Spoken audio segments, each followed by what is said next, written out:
Ay mga kabakyard, isang mainit na umaga po sa ating lahat. So, kumusta po kayo? Kumusta mga alaga nyo? So, sa araw na to mga kabakyard, gusto ko lang sagutin ang tanong ng ating isang kabakyard na si G Genimination. So, ang katanungan niya sa akin, ito po. Gody Idol, na-try mo na ba yung Salto Chick Booster?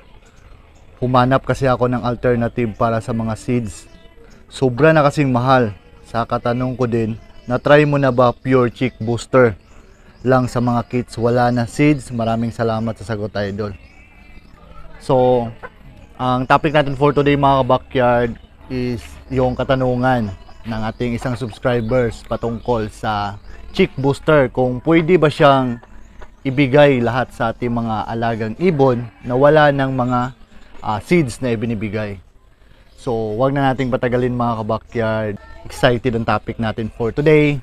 So, puntahan na natin ang aking ibunan dahil ipapakita ko sa kanya kung ano ba mga practice ko dito na makasave ako sa patuka ng aking mga parakits Budgerigar, lalo na ngayon na masyadong mahal ang canary seed. So dito sa amin nagre-rate po ng 85 per kilo ang canary seed. So ipapakita ko sa iyo ka-backyard kung ano ang mga ginagawa ko sa kanila. So wag na natin patagalin, start na tayo.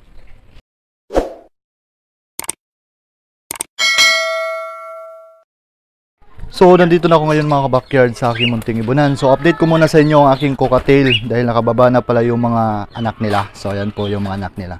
So, dalawang lutino, isang albino, isang pearl na cocktail.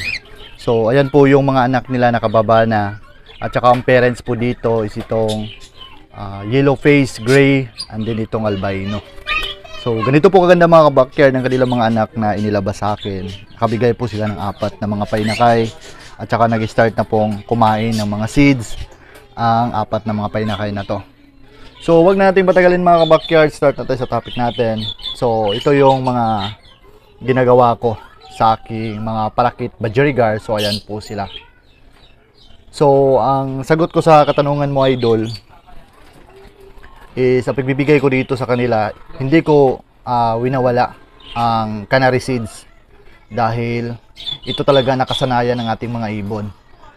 At saka ang measurement ko dito is 60% chick booster and then 40% canary seeds. So sa ganitong estado, nakakatipid ako ng konti sa mga pagkain ng aking mga alagang ibon dito sa aking munting backyard. Dahil alam naman natin na ang mga parakit Budgerigar is mga seed eater talaga sila. So malakas talaga silang kumain ng mga seeds.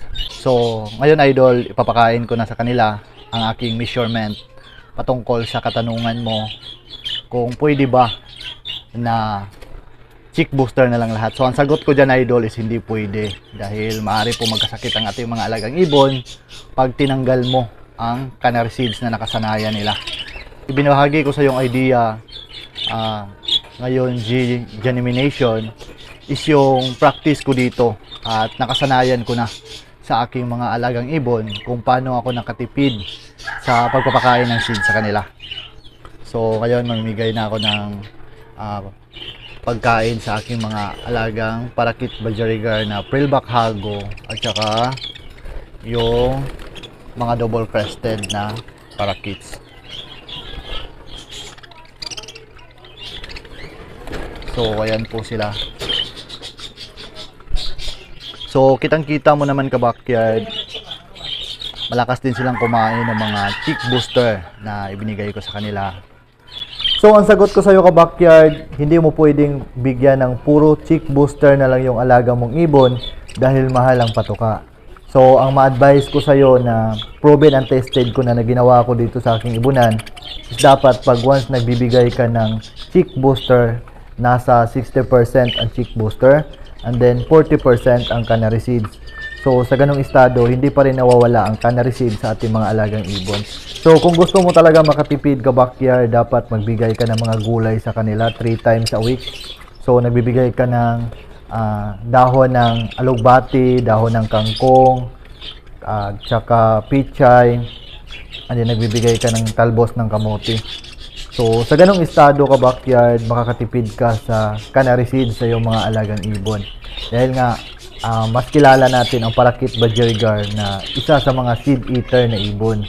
So pag hindi mo sila inisipan ng mga alternatibong pagkain na pwede nilang kainin na maganda naman sa kanilang katawan, so matitikman mo talaga na yung 1 kilo mo na canary seeds, lalong-lalo na pag marami yung parakits mo, is 1 araw at 2 araw lang yun, ubos na talaga yun.